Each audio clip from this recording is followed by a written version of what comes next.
Happy Saturday, everyone. Today it's pretty cold out, pretty windy, and so we're just kind of doing some projects around the house.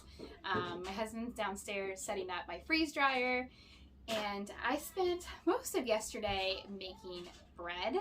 And so I'm gonna go ahead and finish doing that at some point today.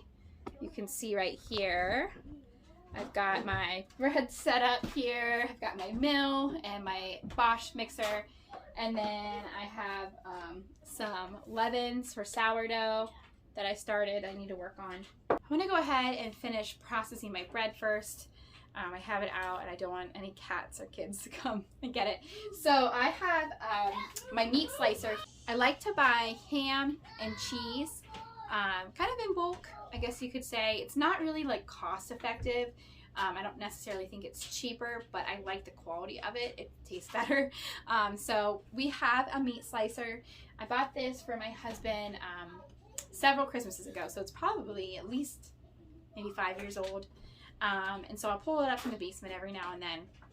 And I'm gonna go ahead, I've never sliced bread with it before, so I'm gonna go ahead and try to slice bread with it, see if I get some really uniform slices of bread, because we're doing the Make Bread 365 challenge, and I have now replaced store-bought bread with homemade bread, and I really want to try to nail down the consistency. That's one thing a lot of people have a hard time with when they're switching from store-bought bread to homemade bread, is the consistency and the texture and the shape and just the appearance. So my goal this month in January is just really focusing on nailing down how I want my bread to look, how I want it to taste, what the texture is.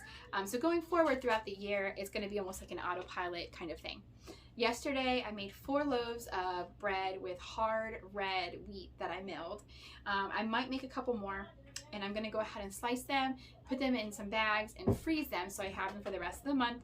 We have fresh, home milled, nutrient-dense bread, and it only took me like a day to do, really.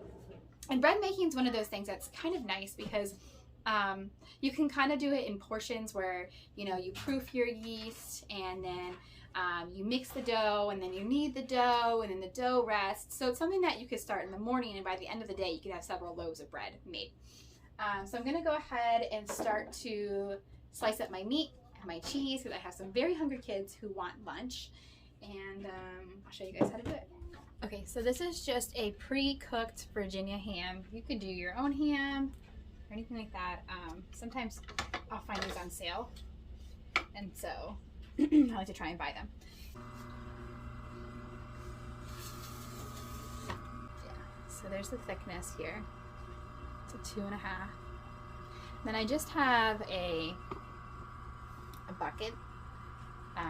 I love these for making my sourdough bread, and you get these from like any restaurant store. You can buy them off Amazon, but they're really nice. So I have that. So now I should be pretty even when it comes to slicing my bread or slicing my meat.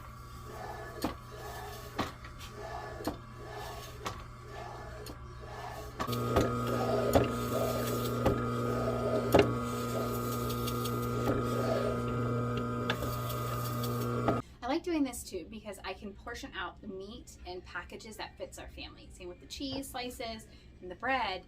That way I cut down on waste, because sometimes it always feels like there's enough to make 3 kids sandwiches, but there's not enough to make 4, and so it kind of gets wasted and shoved in the back. So this way everything can get packaged according to our family size, which is really nice. Do you have any meat? Do I have any meat? Yeah. You want a piece of ham?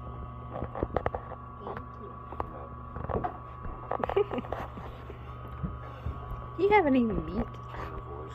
I know they are carnivores.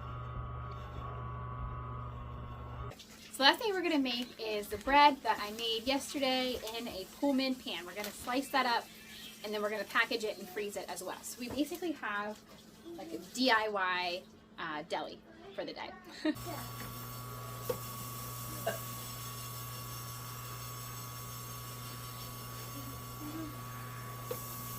Okay, so here is the final result of our DIY deli day, and I just thought of that as we were doing this. So here is our bread. Okay, so we use the 2-pound Pullman loaves, pans, and I made 4 loaves of bread.